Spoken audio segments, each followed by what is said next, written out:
시청자 여러분 안녕하십니까? BOA 뉴스투데이 시작합니다. 미국을 비롯한 유엔 안보리 이사국들이 공개 회의를 열고 북한의 거듭된 무기 개발과 러시아에 대한 병력 파병, 무기 제공을 강력하게 규탄했습니다. 북한과 러시아는 이번에도 미국과 한국 등의 비난의 화살을 돌렸습니다. 함재하 기자가 보도합니다. 린다 토머스 그린필드 유엔 주재 미국 대사는 18일 유엔 안보리가 북한과 비확산을 주제로 개최한 공개 회의에서 북한과 러시아를 강하게 규탄했습니다. 특히 북한이 안보리 결의를 위반해 군사 관련 지원을 받거나 핵실험을 실시한 것을 비판하면서 러시아가 이를 알고도 비호하고 있다고 지적했습니다. Colleagues, resolutions 1718, 1874, and 2270 collectively prohibit UN member states from receiving any arms, related material, arms training, or assistance from the DPRK or providing them to the DPRK. These resolutions were adopted in response to North Korea's nuclear tests. They are evidence of our sacred obligations to uphold international peace and security. Russia knows this. 그린필드 대사는 러시아의 불법적인 우크라이나 전쟁을 가능케 하는 북한과 러시아 간 군사협력의 구체적인 사례도 공개했습니다. We assess North Korea has now sent Russia more than 20,000 shipping containers of munitions to date, containing at least 6 million heavy artillery rounds, along with well over 100 ballistic missiles. These missiles have subsequently been launched into Ukraine, impacting near civilian infrastructure and populated areas such as Kyiv and Zaporizhia. And the DPRK continued preparations to transfer more missiles to Russia in late 2024. 그린필드 대사는 또 북한이 11,000명 이상의 북한 군대를 러시아로 파병했다며 이 같은 안보리 결의 위반 행위에 국제사회가 단호히 대응해야 한다는 점도 거듭 강조했습니다. 로즈메리 디칼로 유엔 정무 담당 사무차장을 비롯해 이날 회의에 참석한 한국 등 다수의 국가들도 북러 군사협력과 끊임없이 이어져 온 북한의 무기 개발 프로그램을 규탄했습니다. According to media reports, since 2023, the DPRK has transferred to the Russian Federation more than 13,000 containers of ammunition, missiles, and artillery. Further, and again based on media reports, more than 10,000 DPRK troops have been sent to the Russian Federation since October, where they have received training and equipment. North Korea has a history of provocative actions during U.S. presidential transitions, designed to grab attention, raise the stakes, and set the stage for direct negotiations with the new U.S. administration. This pattern can recur within the upcoming months. This time, it could be another ICBM or a military satellite launch or even its seventh nuclear test. 그러나 이 같은 각국의 규탄에 즉각 반발하고 나선 러시아와 북한은 서로를 비호하며 비난의 화살을 미국 등 서방 국가에 돌렸습니다. Хотели бы вновь констатировать, Совету Безопасности следует кардинально пересмотреть подходы, чтобы вывести ситуацию из опасного тупика, а не усугублять ее еще больше. Мы не раз говорили, с каких направлений можно было бы начать движение к нормализации. Но для этого в западных столицах должны коренным образом перенастроить свое мышление, которое живет в парадигме холодной войны. Чем раньше Вашингтон и его подельники откажутся мыслить в этом застарелом формате, тем скорее Совет будет способен благотворно повлиять на развитие ситуации в регионе. 김성 유엔 주재 북한 대사는 이날 회의에 대해 안보리가 국제사회의 중요한 임무를 방기하고 미국의 정치적 압력 도구이자 불길한 여론을 확산시키는 선전의 장으로 전락하고 있음을 보여주는 또 하나의 사례라고 주장했습니다. 그러면서 미국과 그 추종 세력이 유엔 헌장과 국제법을 전혀 고려하지 않고 이기적인 지정학적 이익 추구를 위해 불법적인 회의를 소집한 점을 강력히 비난한다고 말했습니다. 한편 이날 안보리는 북러 군사협력이나 최근 이어진 북한의 탄도미사일 발사 등에 대해 결의안 채택이나 의장 성명 또는 언론 성명 등 별다른 대응책을 내놓지 않았습니다. BOE 뉴스 함재하입니다. 북한군의 파병이 러시아가 불법적인 우크라이나 전쟁을 유지하는 데 주요 동인이 되고 있다고 토니 블링컨 미국 국무장관이 밝혔습니다. 블링컨 장관은 18일 미국의 외교 전문지 Foreign Affairs와의 인터뷰에서 러시아의 우크라이나 침공과 관련해 전쟁을 계속 유지하는 데 두 가지 동인이 있다면서 북한과 중국의 조력을 거론했습니다. 그러면서 러시아의 방위 산업에 대한 중국의 기여와 미사일과 10,000명이 넘는 군대 파병을 포함한 북한의 기여가 러시아의 전쟁을 유지하는 가장 큰 원인이 되고 있다고 지적했습니다. 블링컨 장관은 또 전 세계는 냉전 이후 치열한 전쟁을 벌이고 있으며 새로운 단계에 접어들고 있다면서 러시아와 중국, 이란 등은 자신들의 영향력을 행사하고 독재 통치를 영속화하며 자신들에게 이익이 되는 방식으로 국제체제를 재편하고자 전면에 나서고 있다고 평가했습니다. 그러면서 국제적인 리더십을 지향하는 중국 정부는 그 과정에서 자국의 평판을 고려해 다른 선택을 해야 한다며 우크라이나 전쟁을 부추기는 적대국들과 맺고 있는 동맹 관계에 대해 스스로에게 질문을 던져야 한다고 강조했습니다.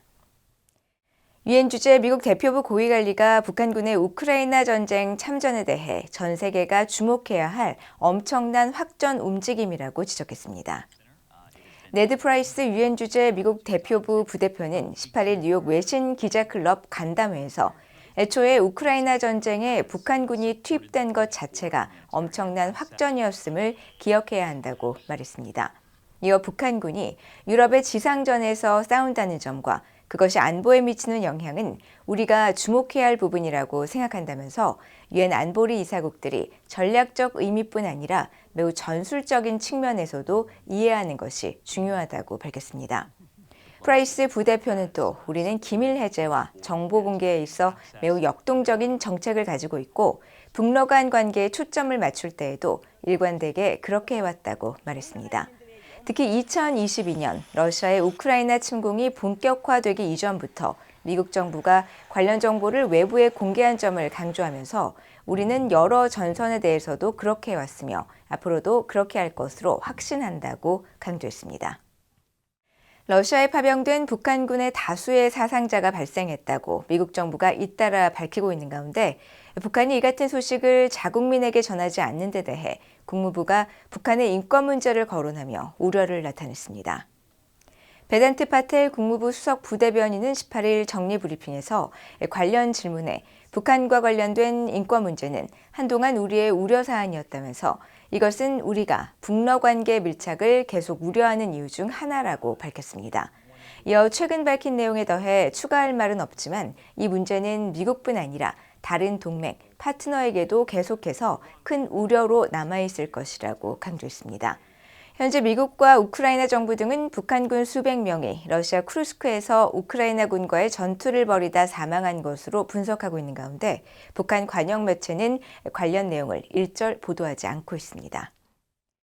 중국과 북한의 관계가 소원해지면서 북한이 그 자리를 러시아와의 협력으로 채우고 있다고 미국 국방부가 평가했습니다. 중국은 북한, 러시아와의 3자 협력에 거리를 두고 있으며 대신 다시 북한과의 양자 관계 강화를 추진하고 있다고 밝혔습니다. 조상진 기자가 보도합니다. 미국 국방부가 18일 발표한 대중국 연례 평가 보고서입니다.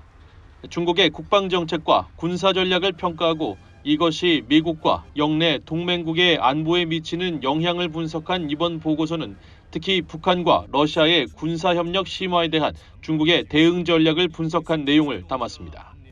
보고서는 중국은 북한 대외무역 대부분을 차지하고 있으며 북한은 각종 에너지 분야와 식량 수입을 중국에 거의 의존하고 있다면서 중국은 과거부터 북한의 가장 큰 지원국이었다고 지적했습니다. 또한 중국은 북한을 중국과 주한미군 사이의 완충지대로 여기고 있으며 김정은 정권의 불안정을 초래할 수 있다는 우려 때문에 국제 제재도 반대해왔다고 밝혔습니다. 보고서는 그러나 북한과 러시아의 군사 협력이 심화되면서 중국은 공개적으로 이에 대해 거리를 두고 있으며 이를 양자 간 문제로 치부하고 있다고 지적했습니다. 북한과 러시아의 협력에 보조를 맞추는 것이 책임 있는 강대국으로서 자국 평판에 해가 된다고 생각하며 러시아가 북한의 우크라이나 전쟁 지원의 대가로 핵무기 프로그램 관련 기술을 이전할 가능성이 있는 것도 한반도 비핵화라는 중국 정부의 기존 입장과 상반되기 때문이라는 설명입니다. 그러면서 중국은 러시아, 북한과의 3자 협력에 거리를 두는 한편 북한과의 관계를 다시 강화하는 데 주력하고 있다고 평가하고 올해를 북중 우호의 해로 선포한 것은 북한과 러시아의 관계를 견제하기 위한 노력의 일환이라고 밝혔습니다.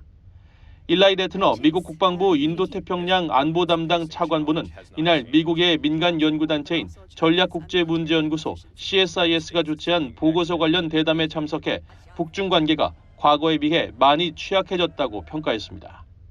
The fact is that the Russia-DPRK relationship has come at the expense of the PRC-DPRK relationship, which has substantially eroded economically, politically, diplomatically. Whether that sustains is an open question, but there is no question that the relative decline in the DPRK-PRC relationship has been exactly proportional to the increase in the DPRK-Russia relationship, as the DPRK has realized it is much less reliant on the PRC for the kinds of things it can get from Russia now, and how that develops in the future is absolutely something to watch.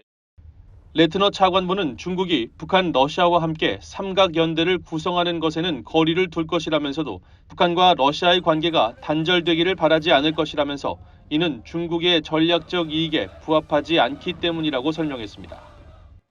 Number one, they have limited influence to do so, and number two, while they may not like it because it is undermining their own influence with the DPRK, it is also the case that the DPRK-Russia relationship is advancing China's strategic aims of strengthening Russia and undermining NATO and dividing Europe. 레트너 차관보는 그러면서 중국은 북한, 러시아와 각각 양자 관계를 계속 추구하면서 반서방, 반미 정책을 유지하고 전 세계 다른 지역에서도 불안정성을 야기하는 방법 중 하나로 활용하려 할 것이라고 말했습니다. VOA 뉴스 조상진입니다. 미국 상원 의원들은 한국의 대통령 탄핵 사태와 관련해 미한 동맹에 큰 영향은 없을 것이라며 강력한 미한 동맹을 유지하는 것이 중요하다고 말했습니다.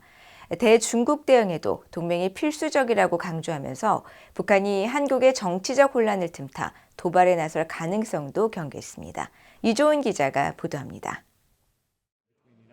공화당의 피트 리케츠 상원 의원은 17일 윤석열 한국 대통령 탄핵안이 가결된 상황에도 미한 동맹은 굳건히 유지돼야 한다는 점을 강조했습니다.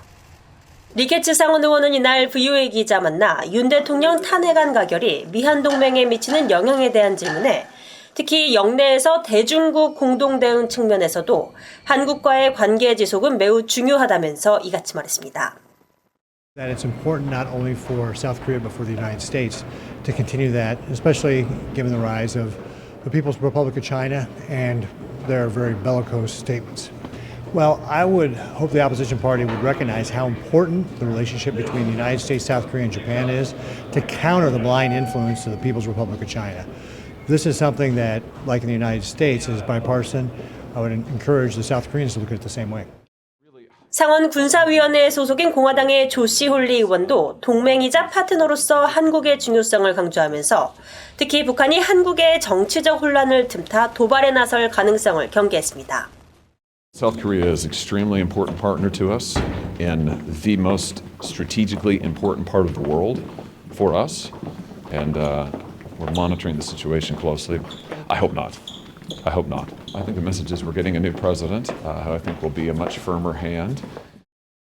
상원 법사위원장인 민주당의 딕더빈 상원 의원과 공화당의 탐틀리스 상원 의원은 윤 대통령의 계엄령 발동에 대해 깜짝 놀랐다면서 정치적으로 현명치 못한 결정이라고 지적했습니다. 그러나 한국의 이번 사태가 미한 동맹에 영향을 미치진 않을 것이라며 한국에 대한 미국의 공약을 거듭 강조했습니다. I think our commitment to Korea, South Korea, is a deep and well-founded commitment. It will endure, it will survive this, but the Koreans have to make their own decisions, South Koreans, about their government. Because I think our alliance is strong and it has to transcend political changes. I mean, that's foundational to a long-term alliance like we have with Korea, South Korea. 민주당의 팀 케인 상원 의원은 이날 VOA 기자 만나 한국 내 상황을 매우 우려하고 있다면서도 한국 국민과 국회가 보여준 모습은 민주적 욕구가 살아있고 건강하며 자유롭다는 것을 보여준다고 평가했습니다. 그러면서 이러한 민주주의의 회복력이 모든 권위주의적 지도자들에게 교훈이 되길 바란다고 말했습니다. VOA 뉴스 이존입니다. 제이크 설리번 미국 국가안보보좌관이 한국에서 비상계엄 사태 이후 민주적 절차가 작동 중이라고 평가했습니다. 설리번 보좌관은 17일 뉴욕의 공동체 센터 92NY 주최로 열린 대담에서 한국의 계엄 사태와 관련한 질문에 진정한 시험 때는 민주적 제도가 비록 꺾이더라도 결국 유지될 수 있는지 여부라면서 이제 그 절차들이 작동되고 있다고 말했습니다. 이어 법원을 통해 모든 것이 결정될 때까지 위기에서 완전히 벗어난 것은 아니라고 생각한다면서도 한국의 민주적 제도는 유지되고 있다고 강조했습니다.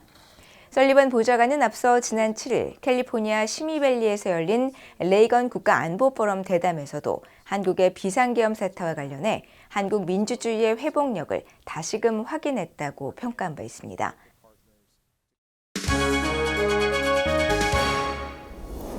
국제뉴스입니다. 우크라이나군이 최근 사흘간 러시아 남서부 크루스크 전투에서 무인 항공기 드론 공격을 통해 100명 가까운 북한군 사상자를 발생시켰다며 영상을 공개했습니다. 우크라이나군 특수전사령부는 17일 공식 페이스북에 게시한 영상에서 공격용 드론이 고속으로 낙하하자 황급히 몸을 피하는 병사들의 모습을 공개했습니다. 특전사 측은 이 영상들에 대해 크루스크에서 북한군 50명 격퇴라는 제목을 붙였으며 3일간의 작전으로 적군 50명을 사살하고 47명에게 부상을 입혔다고 전했습니다. 또 드론 공격 작전 영상을 통해 북한군 병사로 추정되는 남성들의 모습과 한국어로 대화를 나눈 모습, 북한군 부상병들을 위해 조성된 군 병원 내부 모습도 공개했습니다. 앞서 미군 고위당국자는 17일 온라인 브리핑을 통해 러시아에 파병된 북한군에서 사상자 수백 명이 발생했다고 밝힌 바 있습니다. 미국과 한국 공군 전투기들이 한국에서 공중연합훈련을 실시했다고 미 제7공군이 17일 밝혔습니다.